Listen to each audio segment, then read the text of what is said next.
Vamos falar um pouquinho sobre birra e crise no autismo. Eu fiz aquela enquete ontem, a maioria respondeu que sabia as diferenças, mas dada a importância que isso tem, o impacto que tem na nossa vida, sejamos pais ou profissionais, eu acho que vale se aprofundar um pouquinho mais por aqui. A gente vai encontrar, tanto em inglês quanto em português, em inglês as palavras para birra é tantrum e meltdown para crise, de que a birra são comportamentos que acontecem com uma função bem clara de obter algo que a criança quer, pode ser atenção, pode ser algo que não está disponível, ou de escapar de alguma demanda, e que quase que instantaneamente esse comportamento cessa quando a criança obtém o que ela quer. Já na crise, a criança está experienciando uma explosão, né? O corpinho praticamente entra em colapso, ela já não responde adequadamente, não consegue ter controle, né, sobre o próprio corpo, e isso seria fruto de uma sobrecarga. Essa sobrecarga sensorial pode vir por excesso de informação, por exemplo.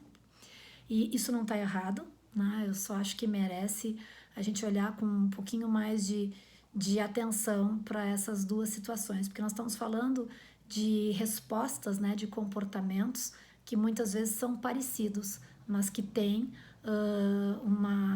que tem contingências, né, que são diferentes. No caso da birra, ainda que ela possa ser menos intensa e talvez até mais fácil de manejar, uma vez que a gente entende qual é a função do comportamento, é muito comum a gente não saber a função do comportamento ou saber e não utilizar as estratégias de prevenção adequadamente, né? A maioria das pessoas que enfrentam problemas de comportamento querem saber o que fazem quando o comportamento acontece. A gente tem que saber a função para pensar preventivamente, que estratégias proativas que nós podemos lançar a mão.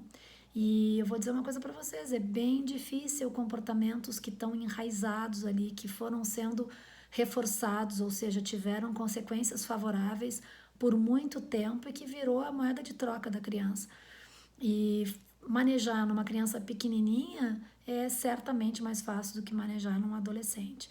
Então, o caminho aí é uma boa análise funcional do comportamento, um bom plano de ação e que todos esses adultos que convivem com a criança rezem dessa cartilha.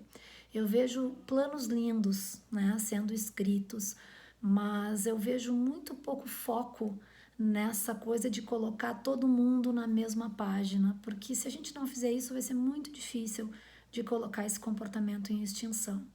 Falando um pouquinho sobre a crise, ou melhor, antes de falar sobre a crise, eu queria falar sobre a ansiedade. Nós podemos também lançar essa perspectiva do comportamento na crise, ainda que a maioria das pessoas vão dizer que uma é comportamental e a crise é sensorial.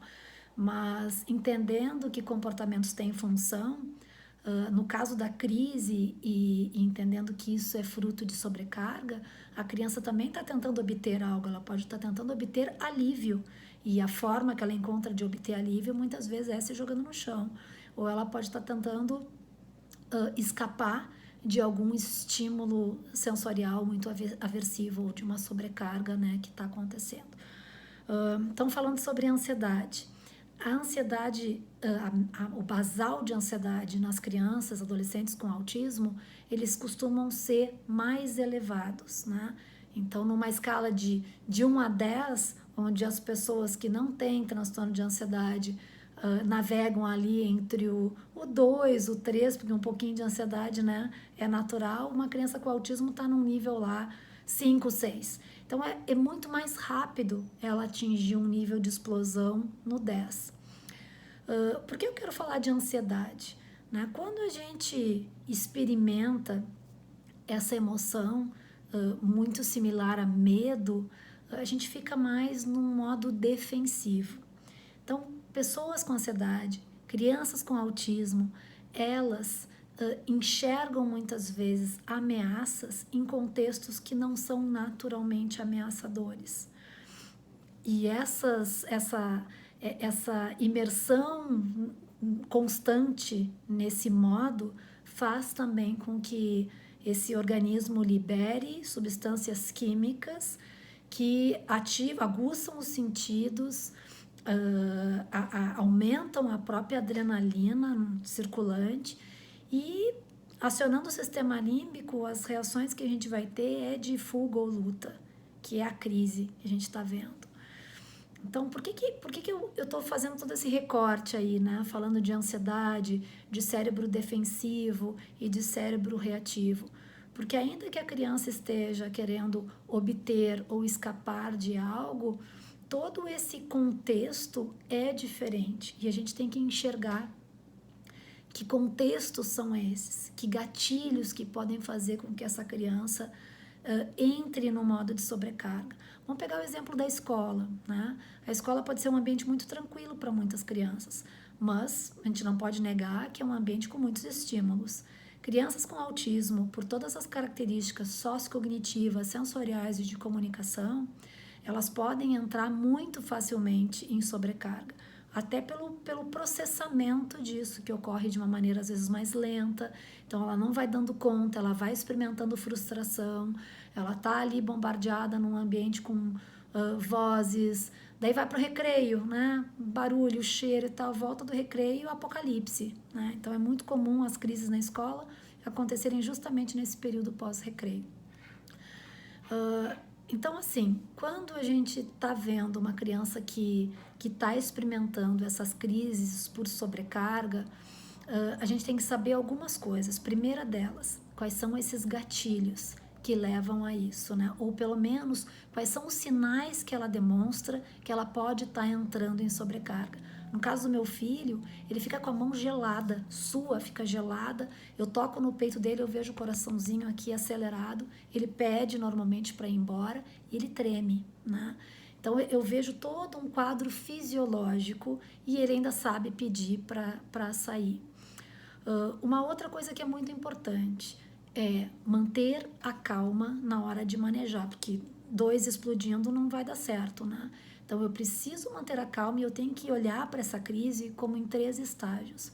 O primeiro deles, não adianta eu falar, é pior, quanto mais eu falar, a criança não está nem escutando, né? Então eu tenho que usar uma via mais do corpo para tentar acalmá-la e principalmente para manter ela em segurança, que ela não se machuque, que ela não se coloque em risco e no caso de ambiente público, que ela não coloque os outros em risco também. Então esses 3 fatores aí são essenciais. Identificar gatilhos ou sinais e aí agir preventivamente. No caso do meu filho, eu sei que a via auditiva é a via de sobrecarga. Então eu tenho sempre comigo fones. Ele aprendeu a usar há um tempo atrás, porque a nossa vida virou miserável quando ele experimentou muita aversão a barulhos e ele acabou aprendendo também daí a utilizar de uma maneira preventiva. Quando ele sente que tá ficando estranha a coisa, ele bota, usa por uns 3, 5 minutos e me devolve. Então, identificar sinais ou gatilhos, manter a nossa calma para poder fazer um manejo adequado. E que manejo adequado é esse? Manter a segurança da criança e dos outros envolvidos. E só para a gente fazer um fechamento, né? Eu rezo muito daquela frase que diz: diga o que você vai fazer e faça o que você disse. Além de sempre manter meu controle instrucional. Sobre controle instrucional eu gravo um outro vídeo depois. Mas toda forma que aumenta a previsibilidade da criança, que mostra para ela de uma maneira mais clara o que vai acontecer, vai ajudar a evitar tanto birras quanto sobrecarga, porque a criança vai se organizando, né? Então eu não posso dizer que estratégias que previnem birra também não possam servir para prevenir crises. A crise, a principal diferença é que ela pode ser mais imprevisível porque a gente não está enxergando aqueles mínimos estágiozinhos que vão evoluindo muito rapidamente e levam para aquela explosão. Mas é isso, eu espero ter mais ajudado do que confundido, né? Mas a gente pode conversar aqui por essa postagem. Quem tiver dúvida, não hesita em perguntar, em comentar. Obrigada!